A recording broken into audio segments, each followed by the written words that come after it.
Dari pelaminan sederhana hingga meja perceraian, seorang ibu berjuang melawan luka, dusta, dan cinta yang sudah tidak lagi melindungi. Ini bukan lagi soal cinta, ini soal bertahan hidup. Ini adalah sebuah pilihan sulit. Dan inilah kisah tentang bagaimana seorang ibu berjuang melawan luka masa lalunya demi menjadi wanita yang lebih kuat dari sebelumnya. Sebelum kita lanjut, terima kasih untuk yang sudah mampir. Jangan lupa subscribe agar tidak ketinggalan drama konflik yang terjadi dalam rumah tangga. Dan terima kasih untuk yang sudah subscribe. Saya doakan semoga sehat selalu dan lancar rezekinya. Mari kita lanjut ceritanya. Matahari pagi menyelinap lembut di balik tirai gorden kamar mereka. Di sudut ranjang kayu sederhana yang sudah mulai mengelupas catnya, Siti tersenyum pelan melihat wajah suaminya, Andi, yang masih tertidur pulas dengan posisi tangan terjulur ke arah bantal kosong di sebelahnya, tempat Siti biasa tidur. Ia tidak marah, justru ia senyum-senyum sendiri karena di luar sana aroma nasi goreng hangus dan rebusan telur sudah mulai tercium. Andi sedang mencoba memasakkan sarapan untuknya. Siti bangkit pelan, membetulkan rambutnya yang acak-acakan. Ia berjalan tanpa suara menuju dapur kecil yang dindingnya retak-retak, tapi selalu bersih karena usaha mereka berdua. Di sanalah Andi dengan celemek biru kesayangannya sedang berusaha menyalakan kompor yang kadang mogok kalau lagi iseng. "Kamu belum makan?" tanya Andi tanpa menoleh, tersenyum sendiri begitu mendengar langkah kaki Siti. "Belum, tapi aku udah bau-bau nasi goreng gagal," jawab Siti sambil tertawa pelan. Andi pura-pura kesal. "Ini bukan gagal, ini eksperimen." Mereka tertawa bersama di tengah sempitnya ruangan, di antara suara klakson kendaraan dari jalan depan rumah kontrakan. Tawa itu terdengar begitu indah, begitu penuh arti. Waktu itu hidup mereka memang sederhana. Gaji Andi sebagai teknisi AC tak cukup banyak, dan Siti pun baru saja membuka usaha jualan kue dari rumah. Tapi mereka bahagia, sangat bahagia.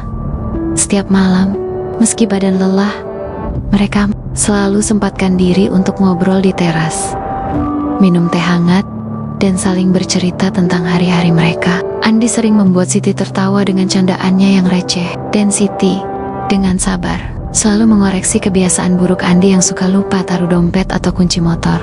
Hingga akhirnya Rina lahir, anak perempuan kecil yang menjadi alasan mereka tetap bertahan saat uang habis di pertengahan bulan. Tangisan Rina di malam hari tak pernah mengganggu mereka, malah menjadi penghibur di tengah ketidakpastian masa depan. Andi juga sangat menyayangi Rina. Ia rela pulang lebih siang dari kerja hanya untuk belikan susu tambahan atau sekadar menyanyikan lagu pengantar tidur yang asal-asalan. Setiap kali Rina tertawa kecil melihat ekspresi Andi saat menyanyi, Siti merasa hidupnya lengkap. Ada satu kenangan yang tak akan pernah Siti lupakan saat musim hujan datang dan atap bocor membuat lantai basah dan semua barang harus dipindahkan. Mereka berdua dan Rina kecil menghabiskan malam itu di atas kasur yang digeser ke pojok kering, makan mie instan sambil menonton film bajakan dari laptop tua. Andi bilang, "Nanti kita bakal punya rumah sendiri dengan atap yang gak bocor dan sofa empuk." "Aku janji." Siti percaya, karena saat itu matanya bisa melihat ketulusan di mata Andi. Waktu berlari tanpa terasa.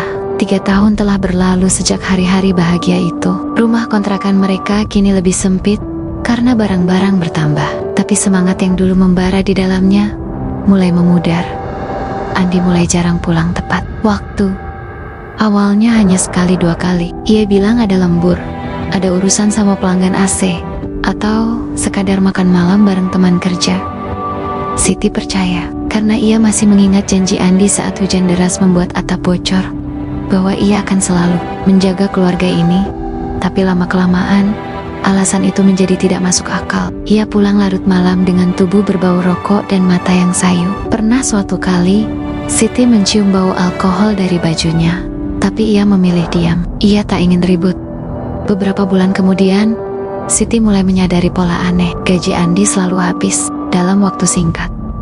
Tagihan listrik sering tertunggak. Susu Rina kadang harus ditunda pembeliannya karena uang sudah dipakai, entah apa. Setiap kali Siti menanyakan, jawaban Andi selalu berbeda-beda. Kena tilang motor, katanya suatu hari dipinjam sama om buat biaya nikah sepupu. Katanya di lain waktu, Siti mencoba tetap sabar. Ia percaya bahwa semua pasangan pasti pernah melewati masa sulit. Bahkan ketika tetangga memberitahu bahwa mereka melihat Andi sering nongkrong di warnet sampai larut malam, Siti tidak langsung percaya.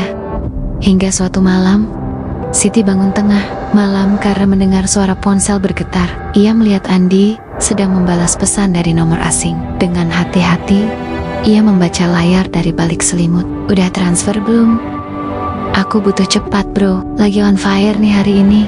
Siti pura-pura tidur, hatinya mulai gelisah. Esoknya, ia mencoba membuka ponsel Andi saat ia mandi. Passwordnya masih mudah, tanggal lahir Rina.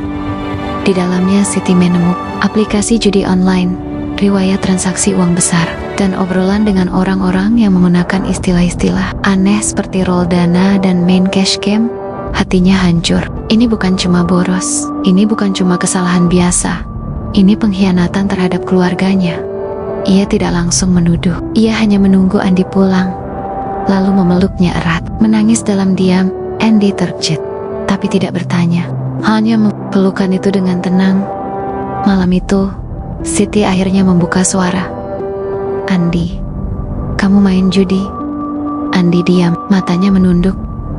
Uang kita, kamu pakai buat main judi? Lagi-lagi, Andi tidak menjawab, hanya mengangguk.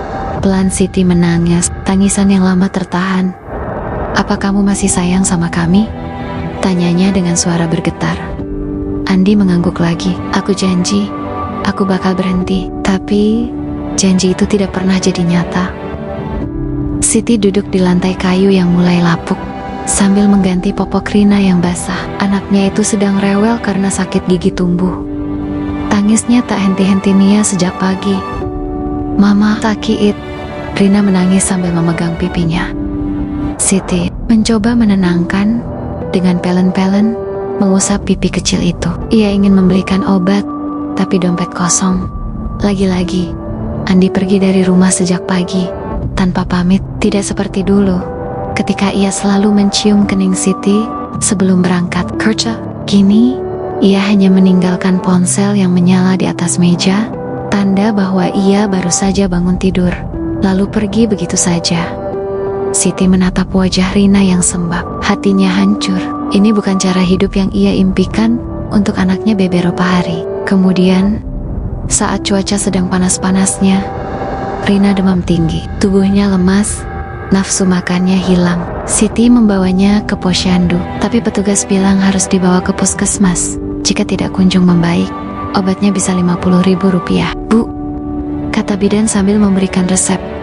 Siti menghela napas. Uang belanja minggu ini sudah habis karena listrik diputus akibat tagihan tertunggak. Andi bahkan tidak pulang 2 malam terakhir. Ia akhirnya meminjam uang tetangga sambil menyembunyikan air matanya. Ia tidak marah karena kelaparan, ia marah karena Rina harus merasakan ini. Beberapa minggu setelahnya, Siti mendapat kabar yang membuat hatinya hancur.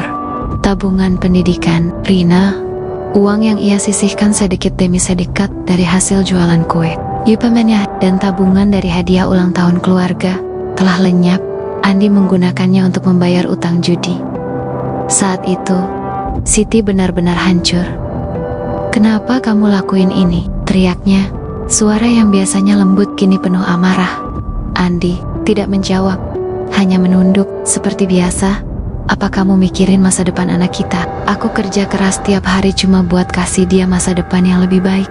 Tapi kamu seenaknya aja ambil uang itu. Siti menangis bukan hanya karena uang itu hilang, tapi karena ia merasa tidak dihargai. Semua pengorbanannya selama ini, semua kesabarannya, semua usaha untuk mempertahankan rumah tangga, seperti ditendang begitu saja.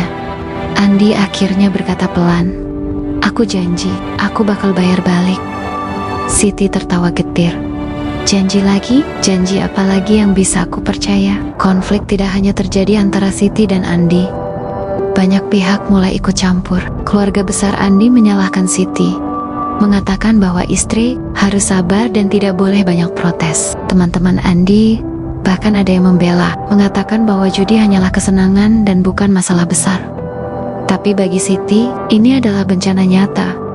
Sampai suatu hari, Andi bertindak seenaknya.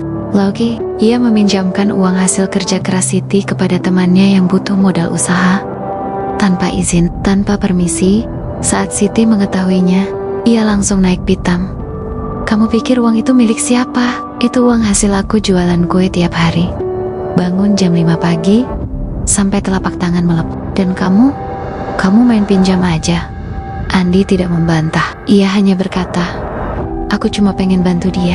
Lalu, siapa yang bakal bantu kita?" Dan dari sinilah Siti mulai merasa terjebak. Ia tidak lagi percaya pada janji-janji. Ia lagi percaya bahwa cinta bisa menyelamatkan segalanya. Yang ia rasakan hanyalah beban. Beban yang terus menghimpit hari demi hari tanpa ada titik terang. Tapi ia tidak bisa kabur begitu saja. Setiap kali ia memikirkan perceraian, wajah Rina muncul di benaknya. Anaknya yang masih kecil, anaknya yang masih membutuhkan ayahnya. Bagaimana jika nanti Rina bertanya, "Kenapa papa nggak tinggal sama kita lagi?" Bagaimana jika nanti Rina merasa tidak lengkap? Siti tidak tahu jawabannya. Yang ia tahu, ia sedang berdiri di tepi jurang. Di satu sisi, ia ingin keluar dari penderitaan ini. Di sisi lain, ia takut meninggalkan anaknya dalam keluarga yang tidak utuh. Siti duduk termenung di pojok ruang tamu yang redup. Lampu hanya menyala satu, membuat bayangan wajah lelahnya semakin jelas. Di pangkuannya, Rina tertidur lelap setelah menangis panjang malam karena sakit perut, entah karena lapar atau memang sakit asli.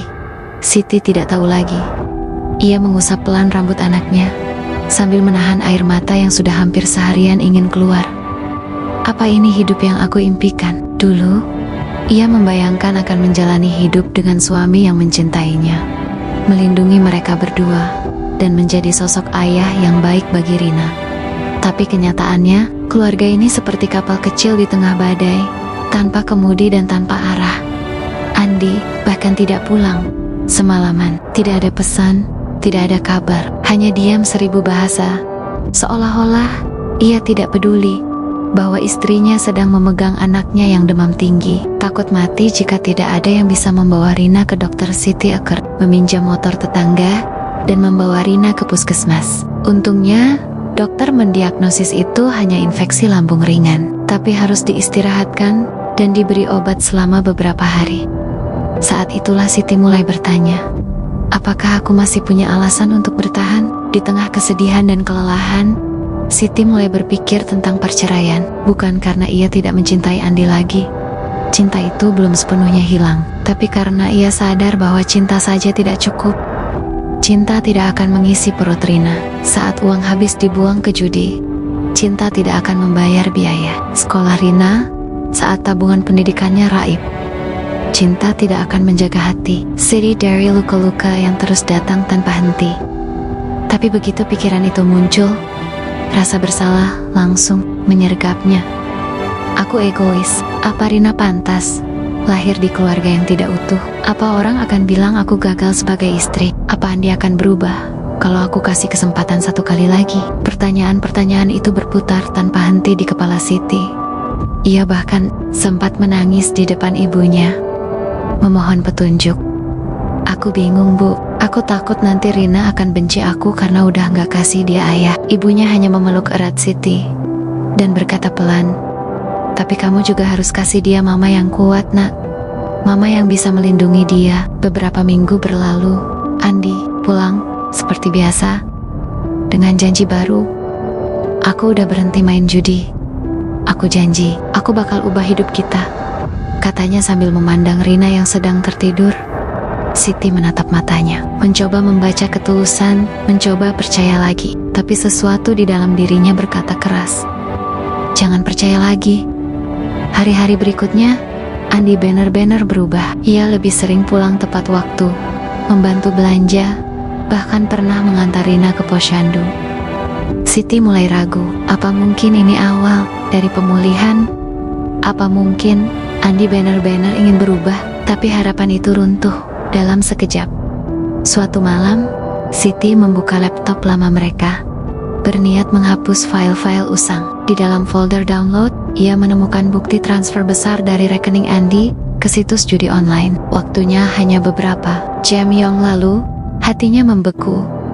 Ia menatap Andy yang sedang tertidur di kamar sebelah, menatap foto Rina yang tersenyum manis di meja kerja, dan tangisnya pecah. Inilah titik patah hati yang tidak bisa diperbaiki.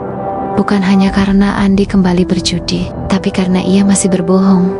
Meski sudah tahu betapa banyak pengorbanan yang Siti lakukan demi keluarga ini. Siti tahu, jika ia terus bertahan, maka ia akan terus terluka dan Rina akan ikut menderita. Tapi jika ia pergi, bagaimana dengan masa depan Rina? Bagaimana dengan hati kecilnya sendiri yang masih menyimpan sisa-sisa cinta? Siti tidak bisa tidur malam itu. Ia duduk di teras rumah sambil memandang langit gelap yang hanya diterangi lampu jalan redup dari luar pagar. Di pangkuannya masih tersimpan bukti transfer uang Andy ke situs judi online.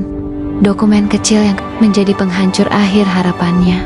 Air mata terus mengalir tanpa suara. Hatinya hancur, bukan karena cinta yang hilang, tapi karena ia akhirnya menyadari satu hal penting. Cinta saja tidak cukup untuk bertahan dalam hubungan yang tidak sehat. Ia melihat ke dalam rumah. Andy tertidur lelap seperti biasa. Rina juga tertidur pulas di kamar sebelah. Tapi Siti tidak bisa ikut tidur. Hatinya terlalu berat. Keesokan paginya, ia membuat keputusan tanpa memberitahu siapapun. Siti pergi ke kantor pengacara wanita yang sering muncul di iklan televisi lokal dengan tagline, "Setiap wanita berhak merdeka dari penderitaan." Di sanalah ia mulai menempuh langkah pertama menuju perceraian.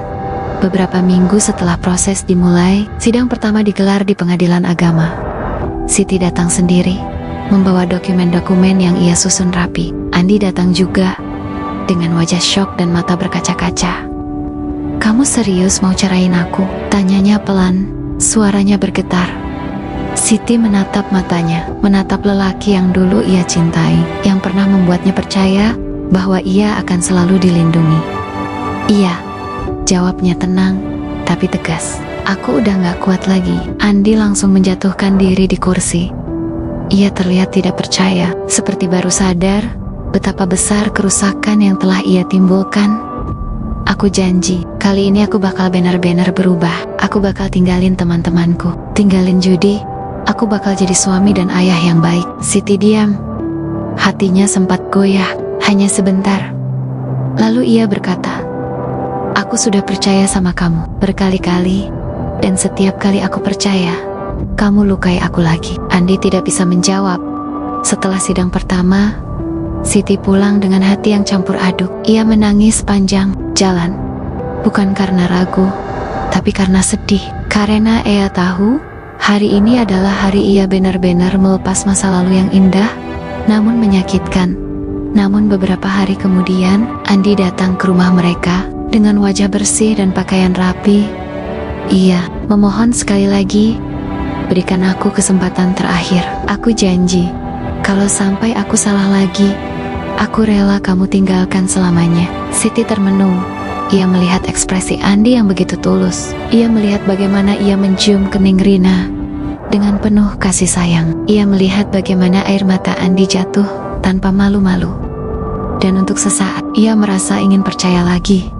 Tapi malam itu, saat Rina bangun tengah malam karena mimpi buruk dan memeluk erat Siti, ia mendapat jawaban. Rina berkata pelan, "Mama, kenapa Papa jarang main sama aku?" Siti tidak bisa menjawab. Ia hanya memeluk anaknya lebih erat. "Aku nggak mau kamu tumbuh di keluarga yang penuh dusta, Nak." 2 minggu kemudian, sidang kedua digelar. Siti datang dengan surat gugatan yang belum dicabut. Andy datang juga, tapi kali ini dengan senyum getir. "Aku lihat kamu udah mantap ya," katanya pelan. Siti mengangguk. "Iya." Andy tidak protes. Ia hanya berkata, "Aku minta maaf atas semua sakit yang aku bikin." Siti menatap matanya sekali lagi. Kali ini, ia tidak menangis. Ia hanya berkata, "Aku juga minta maaf karena aku gak bisa jadi istri yang sabar sampai akhir." Dan dari sinilah segalanya berakhir. Tidak dengan ledakan amarah, tidak dengan drama panjang, tapi dengan ketenangan, dengan penerimaan. Sebuah akhir yang menyedihkan, tapi juga penuh makna. Sidang terakhir berlalu tanpa drama besar, hanya tanda tangan di atas kertas perceraian yang membuat segalanya resmi. Siti pulang ke rumah barunya, sebuah kontrakan sederhana di pinggir kota, jauh dari kenangan masa lalu. Ia tidak membawa banyak barang, hanya beberapa foto keluarga, baju Rina, dan laptop tua tempat ia mulai merancang hidup barunya. Ia menatap lenggit-lenggit kamar kosong itu. Tidak ada tangisan, tidak ada penyesalan, hanya rasa lega yang pelan-pelan mulai masuk ke dalam dada. Ia bebas, dan bukan untuk dirinya sendiri, tapi untuk Rina. Hidup pasca perceraian tidak mudah, uang tetap pas-pasan, tagihan kadang telat, tapi kali ini semua keputusan ada di tangan Siti. Ia belajar menjadi lebih mandiri, mencari penghasilan tambahan, hingga akhirnya memutuskan untuk serius mengembangkan usaha kue rumahan yang sempat vakum karena tekanan rumah tangga. Kini, kue-kue itu mulai laku lagi. Bahkan, pesanan mulai datang dari teman-teman lama dan tetangga baru. Ia juga mendaftar program pelatihan wirausaha dari pemerintah daerah dan berhasil lolos seleksi. Setiap pagi, sebelum matahari terbit, ia sudah bangun, membuat adonan, menyiapkan bahan, mencetak kue, lalu menjualnya lewat media sosial. Kadang ia letakkan Rina di dekat meja kerjanya, sambil mengajarkan anaknya bahwa kalau kamu mau sesuatu, kamu harus berjuang sendiri. Tapi selama kamu punya Tuhan dan semangat, kamu pasti bisa. Rina tersenyum, mesik, tapi matanya berbinar seperti sedang melihat ibunya sebagai pahlawan. Beberapa bulan setelah perceraian, Andi sempat menghubungi mereka, ingin bertemu Rina. Siti izinkan, asal dengan syarat agar Andi tidak membawa janji-janji lagi. Pertemuan itu berlangsung singkat. Di taman dekat sekolah Rina, Andi memeluk anaknya Aratorat, lalu menangis diam-diam. Rina tidak banyak bertanya, ia hanya berkata, "Papa jaga kesehatan ya." Andi mengangguk, matanya berkoka-koka. Saat pulang, ia tidak menghubungi Siti lagi. Waktu terus berjalan. 2 tahun kemudian, Siti membuka toko kecil di pinggir jalan. Usahanya mulai berkembang. Ia bahkan merekrut 2 orang tetangga sebagai pegawai tetap. Ia rajin menabung dan mulai membangun tabungan pendidikan baru untuk Rina. Anaknya kini tumbuh menjadi gadis cerdas dan penuh semangat. Nilainya bagus di sekolah, dan ia sering memenangkan lomba puisi dan pidato. Dalam salah satu lombanya, Rina membacakan puisi yang ia tulis sendiri.